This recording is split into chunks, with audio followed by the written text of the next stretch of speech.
So if you do take a course at the Rosenbach, this is the kind of unique and invaluable object you will be able to come in contact with. So what is this? This is a unique copy of poems written in the Scottish dialect by the great Scottish poet Robert Burns. There are only 612 of these printed, but this is even rarer than that, because what this is one of the copies that Francis Dunlop of Dunlop, the person to whom Burns wrote the most letters over the course of his life, and he wrote many letters. And so she purchased 5 copies. This is one of them. And what makes this volume so very special, as we'll show you in a bit, is the manuscripts at the back. So Burns is sending her letters in which he's including manuscripts of poems published in a provincial press in southwest Scotland, the kind of thing that nobody could have predicted would be such a huge success.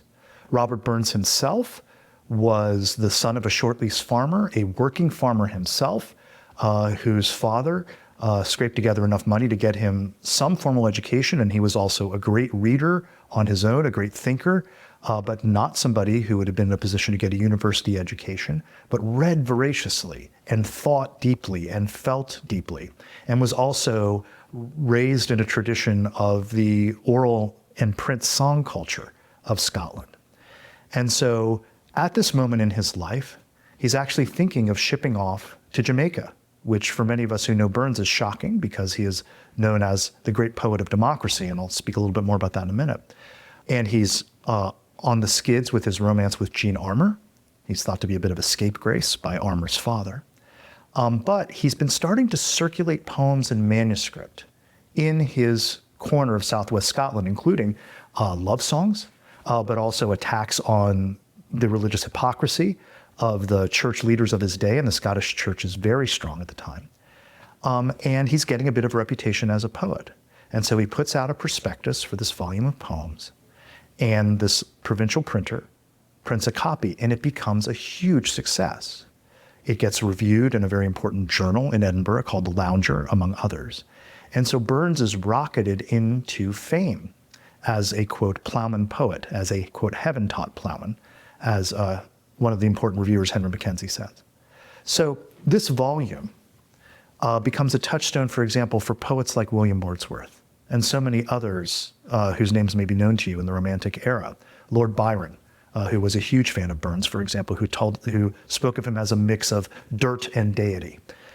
So you will see, for example, in this poem, this is the first printing of the famous poem To a Mouse, for example.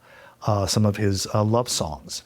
It begins with a poem called Two Dogs, which is of particular interest to people now as they think about Burns's ecological consciousness, which To a Mouse also attests to.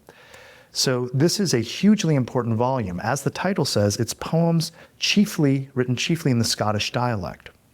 That is, Burns is saying, okay, there's this standard of correct English. I know of it, and he writes many poems in it. He's clearly able to do that. But he has a case he wants to make for the value of Scots English and Scots culture and Scots history, that it has its own traditions, it has its own value that often gets overlooked in, frankly, a cultural system that privileges England. And the literati of his day would try, for example, to purge their speech and their writing of Scotticisms.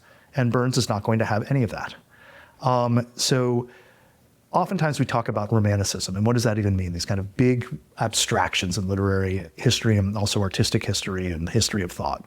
This is a foundational text in the history of Romanticism. Romanticism in the British Isles is, I would say, unimaginable without this text that was printed under, we might say, very inauspicious circumstances in a provincial press in the southwest of Scotland that makes Burns's reputation.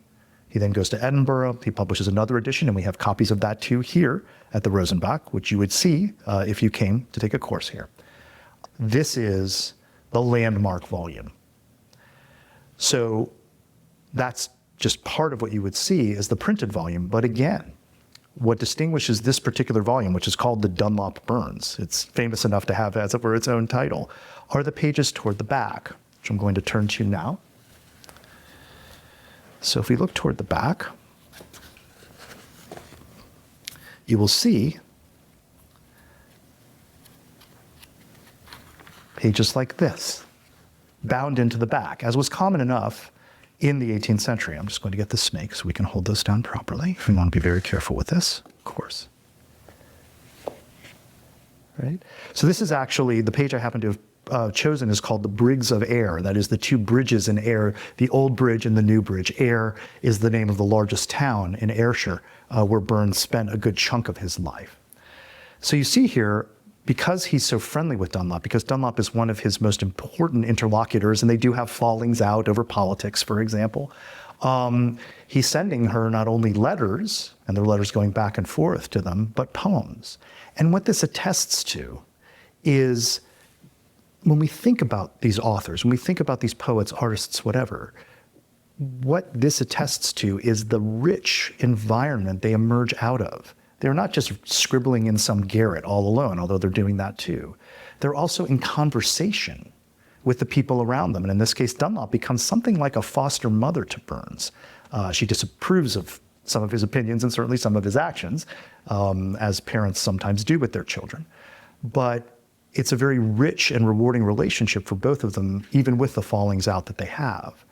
One of the other poems in the manuscript here again attests to Burns's impatience with the religious hypocrisy of the very powerful Scottish Presbyterian Church that ruled a fair bit of the cultural and political life of the era in which he lives.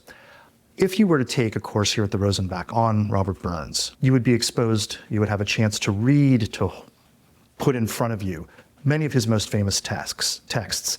A Man's a Man for All That, his famous poem about the dignity of all people.